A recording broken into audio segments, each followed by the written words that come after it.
Hello, ladies and gentlemen. Thank you so much for tuning in to the SHC Business Podcast. I'm your host, Ethan Sisk, and today we'll be featuring Father Bob Poirier, a Jesuit priest of over 55 years. In today's episode, we'll be talking about the reasons why there's a decline of men entering the priesthood, what led Father Bob to join the Jesuit order, and harmful social constructs.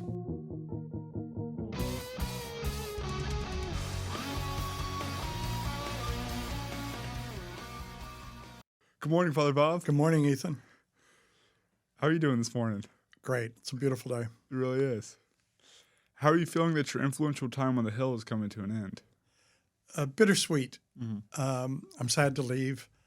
I was possibly thinking and hoping to stay at Spring Hill longer.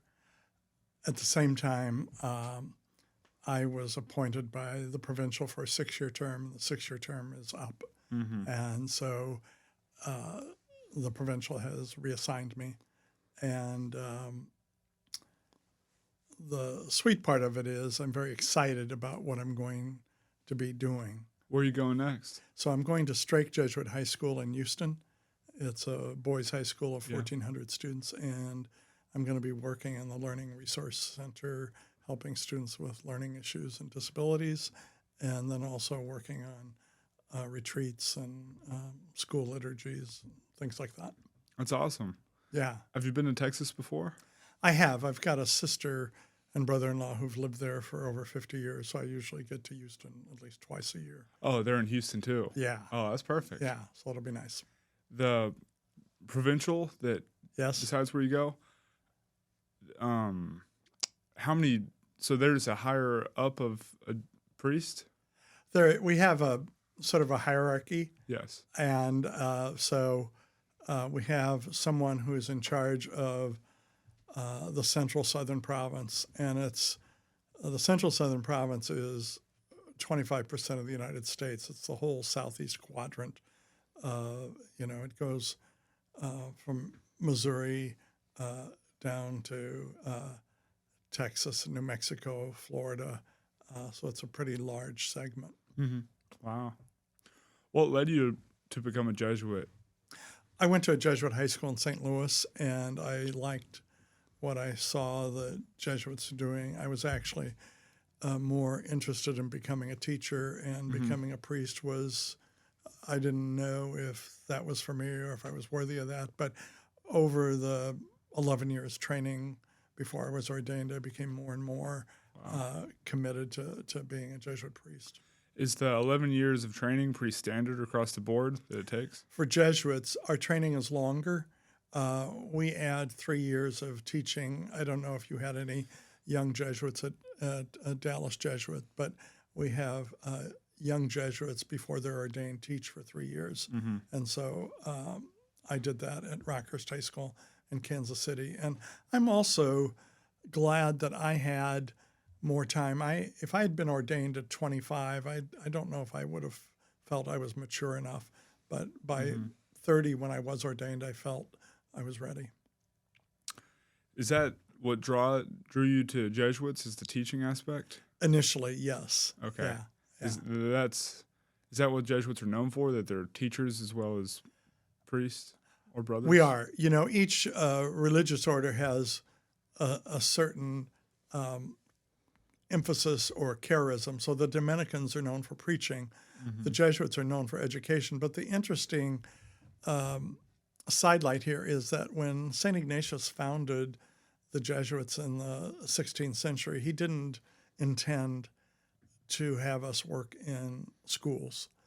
It sort of by accident. He wanted to do something else. It didn't work out. And so by default, he found a lot of parents who wanted their children, mainly in the 16th century, boys, because they did not educate young women in that century.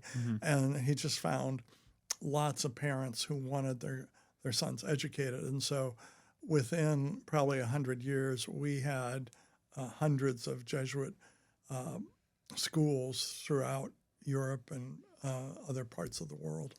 Have you had a chance to experience Christianity in Europe? I have not. I visited Europe in 1989 for a couple of weeks, but I've not experienced it. I did spend a year in Sydney, Australia, and traveled around Australia Wow. in 1995, 96, and I worked at a Jesuit high school there. Is it pretty predominant in Australia? I'm not familiar. Yeah, and the interesting thing in Australia, it's more common to have boarding schools. And so the school where I was working, there were 1,300 students, but 400 were boarders, and some of them were as young as 10 years old. Wow. But boarding is a strong emphasis in Australia. They inherited the British system, which also used boarding schools. Mm-hmm. So there's Jesuit priests and Jesuit brothers. Yes. What's the difference? The Jesuit brother is not ordained. Okay. It would be comparable, we have women religious, or we used to refer to them as nuns. Mm-hmm. So a Jesuit brother would be equivalent to that. At the same time, up until the 1970s, unfortunately, the Jesuits tended to limit the Jesuit brothers to more sort of blue-collar labor assignments. Mm-hmm. But in the 1970s, we changed our bylaws and agreed that a Jesuit brother could do anything that any Jesuit does as long as it didn't require ordination. So, for instance, a Jesuit brother could be the president of a university or of a high school. He doesn't have to be ordained to do that. Is becoming a brother a requisite for becoming a priest? No, it's not when one enters the novitiate at the beginning of a Jesuit life, you stipulate whether you want to train for priesthood or whether you want to train to be a brother. Okay. Now, it's possible. We've had some we've had somebody come in as training for priesthood and say, I want to switch to being a brother, or vice versa. Are brothers still celibate? Yes. So it's really all the same, majority of the same? It's the same community, yeah. Gotcha. Why do you feel there's been a decline in men entering the priesthood? That has been occurring since the mid-'60s throughout the United States, and not just the Jesuits, all religious orders and diocesan priesthood. And it's, there's been a lot of research and reporting on what the causal issues are, and I think it's multi-faceted. Mm-hmm. I think once after Vatican II, it became possible for laymen and women to have roles in the Catholic Church without being ordained. I think opening up the diaconate to laymen offered another path. I also think I don't know if I agree with this, but some would point to the sexual revolution in the 1960s and 70s as a factor that influenced it. What is that exactly? Well, I think in the 60s, in the United States and probably most Western cultures, there was a pattern of people following kind of the standard norm of marriage and family life. Okay. And not engaging in so much sexual intercourse before marriage. Now, I think that did go on, but in the 60s, there was a kind of a liberation, but then I think there was a lot of people who engaged in intimate sexual encounters rather randomly or promiscuously, and I think that probably has continued, but some would point to that. I'm not sure that that's a causal factor. Do you think that the increase in promiscuous sexual activities could be related to, because drugs started becoming prevalent like the Absolutely. 60s? So you think those are related? Well, certainly, everything you read about the 60s would suggest that those were related to each other. Mm-hmm. I think there were some things that were positive that came as a result of the changes in the 60s, but it also came with some breakdown of sexual mores and marriage and family life. Mm-hmm. What do you remember when you look back to the 60s? I enjoyed the music. I was always sort of a fan of automobiles, and there were a lot of interesting automobiles in the 60s and early 70s. I think also, but what I remember positively in terms of faith life was the change of Vatican II, and that opened up the possibility of having Mass in English and became more participative for Catholics throughout the world. Mm-hmm. Now, since then, there's been a backlash, and some who would like us to return to the way things were before Vatican II also. Do you think it was the right move? I do, but I'm from a generation that was very progressive on it, Mm-hmm. and I've learned to respect some Catholics who would prefer a more traditional method of worshiping and perhaps of church doctrine. Jesuits are the more progressive order? Yes. At the same time, we take a vow of obedience to the Pope. Mm-hmm. And so sometimes it's been puzzling and confusing to people because when John Paul II in the early 1980s intervened with our leadership, Father Arupe needed to retire due to health, and John Paul II stepped in and said, wait a minute, I'm putting my own person in. And he thought that the Jesuits were going to rebel and leave, and none of that happened. Years later, he made comments that he was positively impressed that the Jesuits obeyed. And so we have a strong belief in obedience and following. One of the things that Ignatius of Loyola asked us to do is to think with the Catholic Church. Mm-hmm. And so although at times we are on maybe the more progressive or cutting edge of things, we are also trying to support the church as much as possible. Mm-hmm. Do you think that allowing priests to be married would increase the population of Jesuits?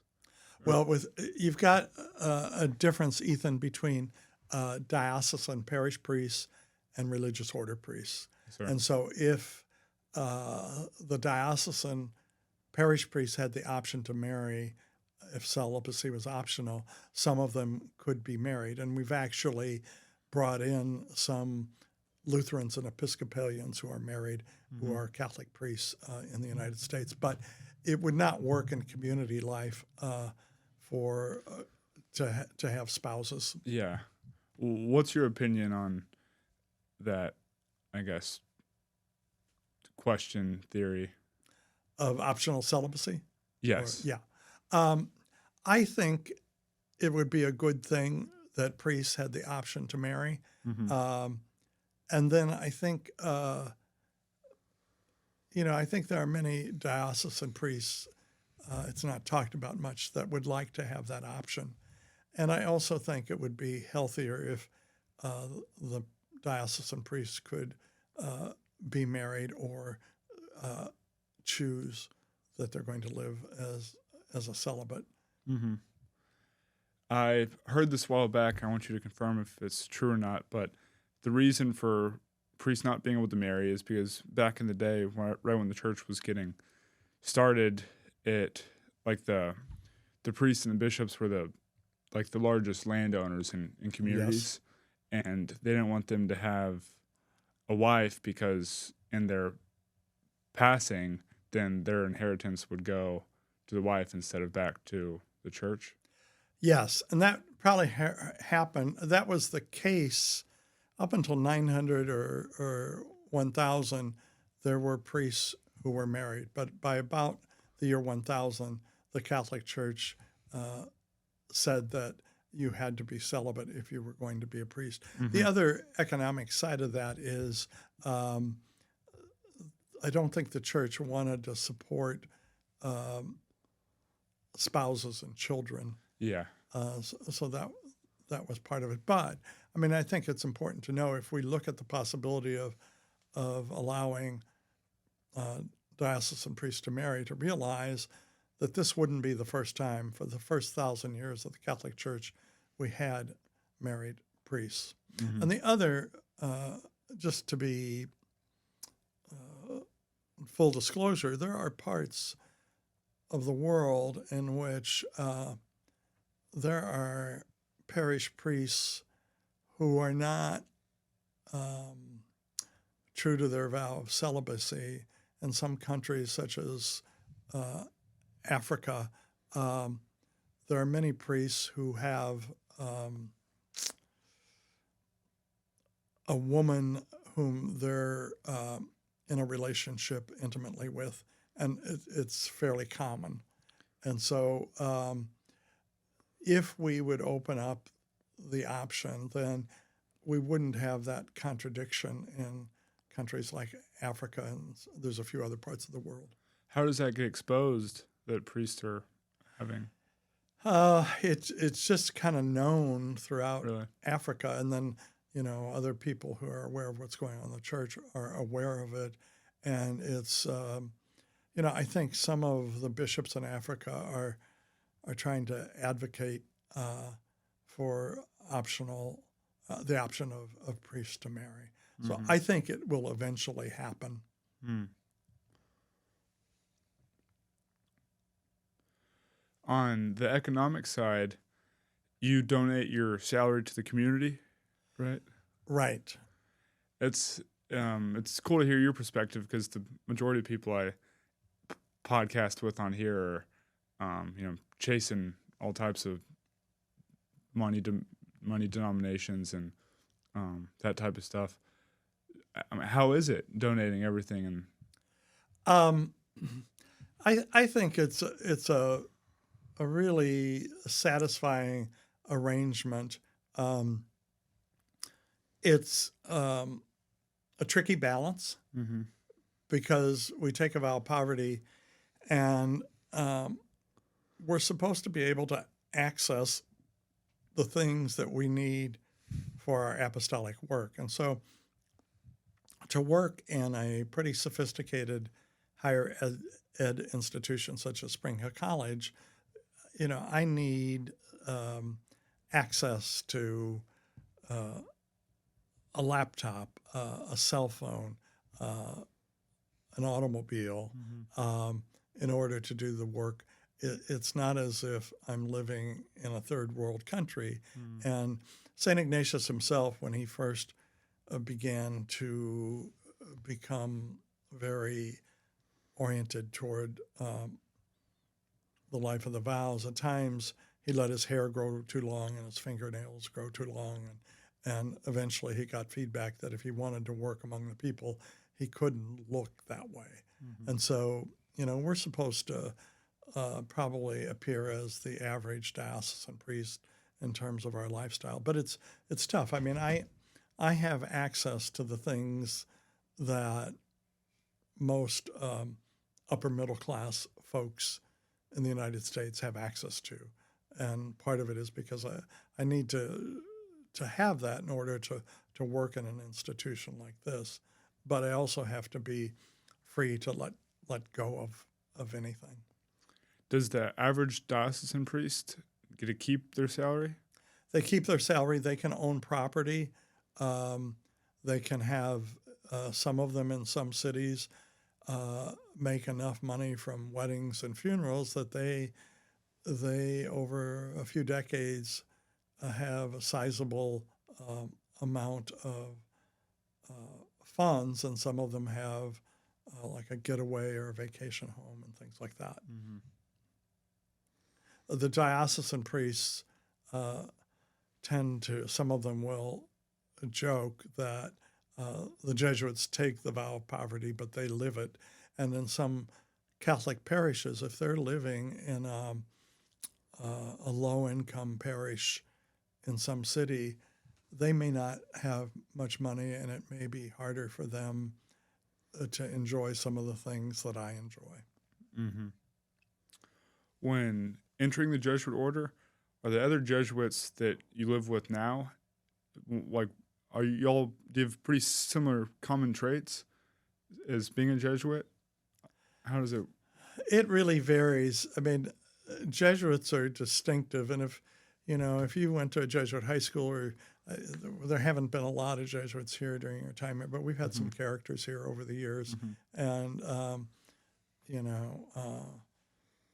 30 or 40 years ago, Father Paul Tipton was president here, and he probably made use of a lot of things that were available to him, whereas, somebody like Brother Blank lives a very simple life, and his poverty is admirable. So it does vary, and the personalities and the temperaments vary too. Mm-hmm.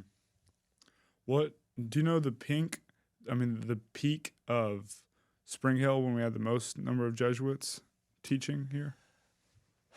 My hunch is it would have been sometime in the 1980s, 70s and 80s. I probably think we probably had 40 to 50 Jesuits. Wow. Here. At the same time, we used to have a training degree program for young Jesuits at Spring Hill College. And so there were some Jesuits who were here to teach those young Jesuits. And so that added to the numbers. We lived in this building. We lived in the third and fourth floor of what we now call the Lucy Administration building. Yeah. Why does a program like that go away? Again, the provincial leadership decided to move it to New Orleans, but that was part of a trend in which our formation houses were moving to larger cities. And so the beginning of the Jesuits, we always worked in cities like Paris or Rome or other major cities in Europe. Gotcha. What are some things that a young man wanting to enter the Jesuit order needs to think about? What he wants. Our Father General Pedro Arrupe from 1970s to early 80s suggested that people should fall in love and then pursue that and for the rest of their life. And I think a young Jesuit needs to fall in love with following Christ and serving God's people. And if that's what really motivates him, then I think the life will work. There's a lot of pressures, as we're talking about the influences of the 60s on priests and religious, and there's a lot in secular culture today that makes it more difficult to be faithful to one's vows of chastity. And so one has to have a pretty clear sense that this is something you really want to be faithful to, because otherwise it's not going to work. We also, between the time a man enters and he's ordained, that's 11 or 12 years, about half of those men decide to leave the Jesuits and they go off and usually get married. So while we attract a number of individuals, we also have some that decide that this is not, you're asking what he needs. And the years of training, I think, are designed to make sure that somebody is really ready to live this for the rest of their life. But the other good thing is I've had a lot of Jesuit friends over 55 years or more leave. And what I found is they have dedicated their lives as married men to serving the church and working with the disenfranchised and promoting Catholic mission in other places. And so I think some of them take their Jesuit training with them and put it to work in the parish world in their diocese. What is involved in the training? The training involves 2 years of novitiate, which is training in the spirituality of the Jesuits. We make a 30-day silent retreat during the first year of novitiate. We also study the constitutions of sort of the bylaws of the Jesuits, and we have service experiments similar to probably like immersion trips or other service that goes on in our high schools and higher ed institutions. And so, I spent in novitiate, I spent a month working with the Little Sisters of the Poor. I spent a month working in the inner city in St. Louis. I was there when Martin Luther King was shot in an African-American neighborhood. What was that like? At first I was concerned, but we had a really good relationship with the people in the neighborhood, so it was fine. It was safe. And then I also spent a month working at a Catholic children's home in Alton, Illinois, working with children whose parents had left them. And then over the years, I've gotten during the end of our training, we have a thing called tertianship. And so I spent 6 weeks living in Los Angeles with the Missionary Brothers of Charity. They're the male version of Mother Teresa's sisters. And so I worked in an area for homeless people. The Missionary Brothers sleep on the floor, just like on a mat. How was that? Well, I was about, I don't know, my early 30s. That was, I don't know if I could do it today. But the beautiful thing was that, we'd get up at 6 a.m. and we'd pray the Psalms together. And the things that we prayed about were things that were going on during the day. I really actually did give thought, like maybe I should leave the Jesuits and become a missionary of charity. But I decided that St. Ignatius was very clear that we need to bring the gospel message to all classes of society.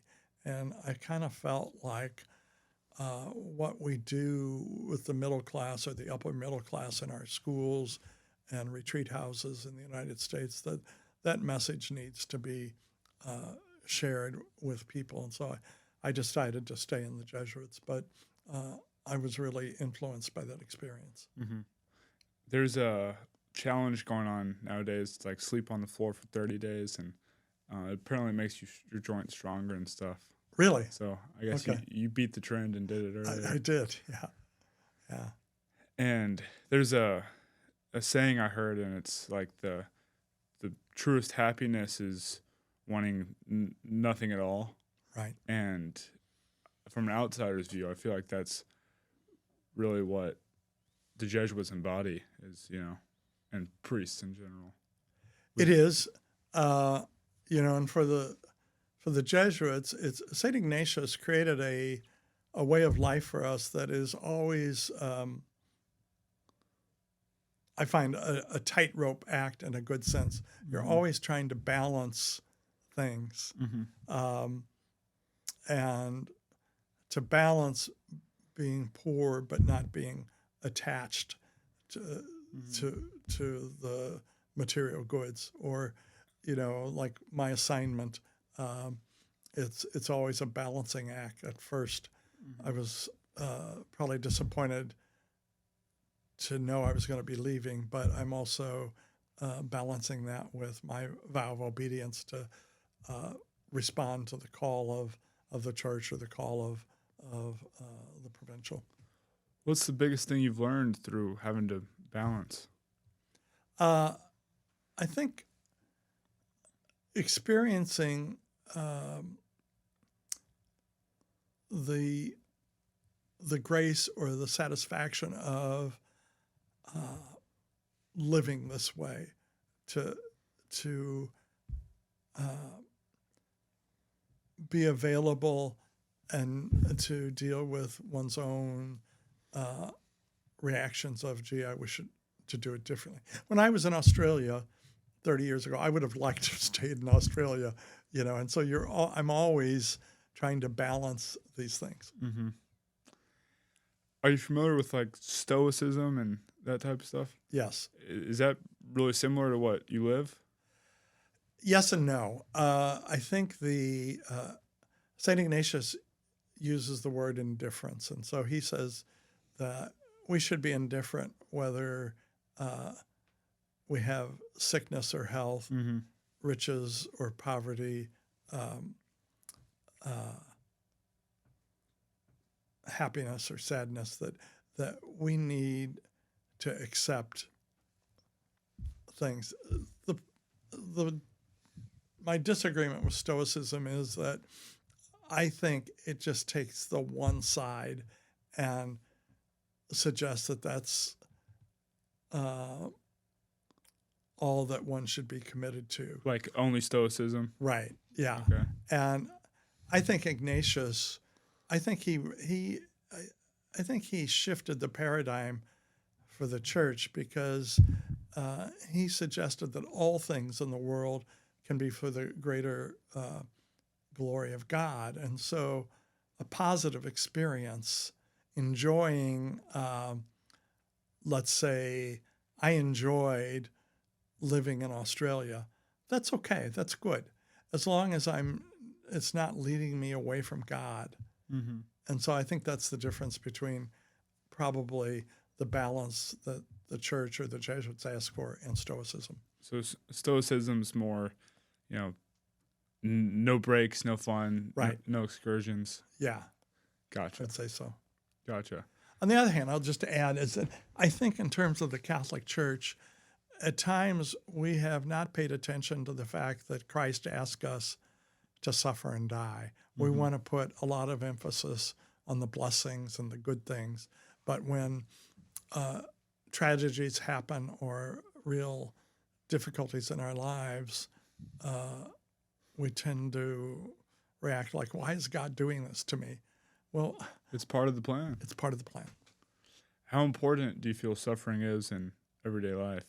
I think it's significant. It's really important because I think we cannot really enjoy the graces and the blessings God gives us if we aren't willing to do I agree. the difficult things. I feel in modern day society, everything's rooted against pain and suffering. Right. It's like that's abnormal. You don't want to. Right.